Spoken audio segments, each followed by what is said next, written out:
Magandang buhay mga kainday at mga kadudong. So ngayon, ang ating lulutuin ay chop suey o ginulayan. May sayuti tayo dyan, bagu beans, bell pepper, carrots, may shrimp tayo, itlog ng pugo, may broccoli at saka cauliflower.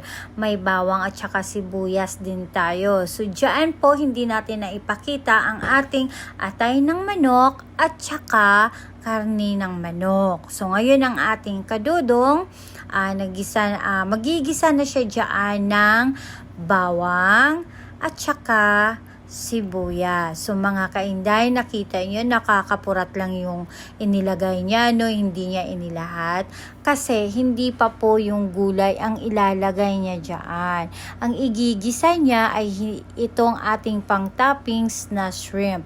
Kakaunti lang siya kung totoo si mga inday, no? Kasi mahal po kasi ang shrimp ngayon. So kung dadamihan namin, baka naman kami ay malugi din. So nilagyan nga niya yan dyan ng tuyo para kahit topping siya mga kainday, may lasa pa rin yung ating topping. So, ginisa-gisa niya lang yan dyan kasi sasaglit lang naman yan maluto mga kainday. So, tinanggal na nga niya yan dyan, no? Kasi iba na naman ang kanyang igigisa. So, hindi tayo pwedeng mag-toppings na walang lasa mga kainday. So, naglagay uli siya ng bawang. Inubos niya na yung bawang kanina at saka yung lumang bawang kanina na pinanggisa doon sa shrimp, nandiyan pa rin po. At saka pati yung sibuyas. So, naglagay uli ng panibagong bawang at saka sibuyas para naman doon sa ibang sangkap ng ating ginulayan.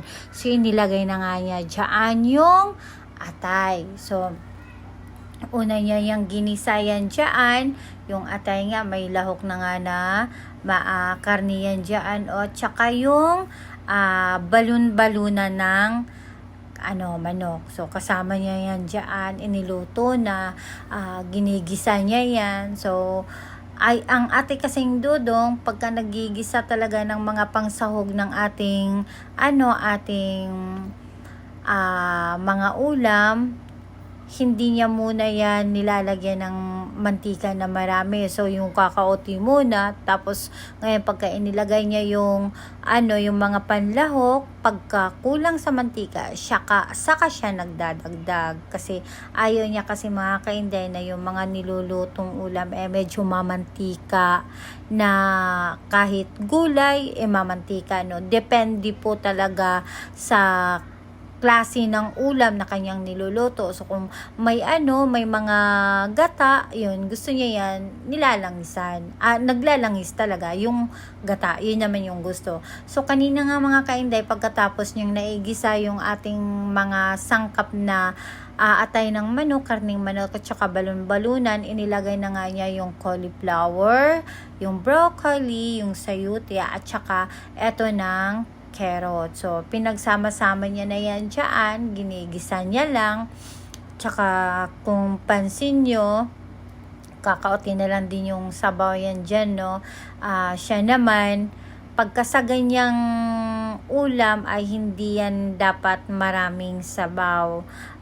Dapat yung niya ay katamtaman lang. So, naglagay na rin siya dyan ng tuyo mga kainday. So, naglagay na siya kanina ng pangpalasa dyan, hindi lang natin kita, no?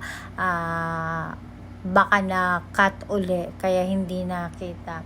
So, ayan na nga, pati yung ibang slice nung kanina sayote, nilagay niya na rin. Hinuli niya, isinabay niya doon sa bagu beans. Hindi rin nakita natin yung paglagay niya doon, no? Baka hindi natin napansin na nakat yun. Ayan na nga. Konting na lang yan dyan mga kainday. Konting luto na lang. Kasi sa ganyang kasing klaseng luto, maganda kasi dyan, half cook. Yan yung masarap, no? Naglagay na nga siya ng tubig dyan at saka yung bell pepper na rin na ilagay niya na rin. So, hinuhuli niya kasi yung bell pepper, tsaka yung sa tubig naman, sa sabaw, dapat hindi isang bigla, kundi uti-uti, kasi ayaw niya nga yung maraming sabaw. So, nag-add na rin po siya ng tinunaw na na cornstarch. Ayun. Yun yung inano niya. Tapos nagdagdag po uli siya. Yun naman mga kainday ay pangpalapot po yun doon sa sabaw. So, mamaya-maya lang yan ay maluto na rin siya. Kasi mabilis lang talaga siya mga kainday maluto. Itong klaseng putahing ito kasi gulay lang po ito eh. At saka itong niluluto natin ngayon mga kainday, isa lang po ito sa order sa atin, no. Ayun na nga, inilagay niya na yung repolyo dyan. Isa siya sa order ngayon kasi yung mga kasama niya ay nakuha na nga natin ng video. So baka mamaya magtataka kayo bakit ulit-ulit naman, no. Eto na nga siya mga kainday, luto na yan. Talagang saglit lang po luluto yan. Tsaka itong mga ito, kasama yan sa order namin ngayon mga kainday.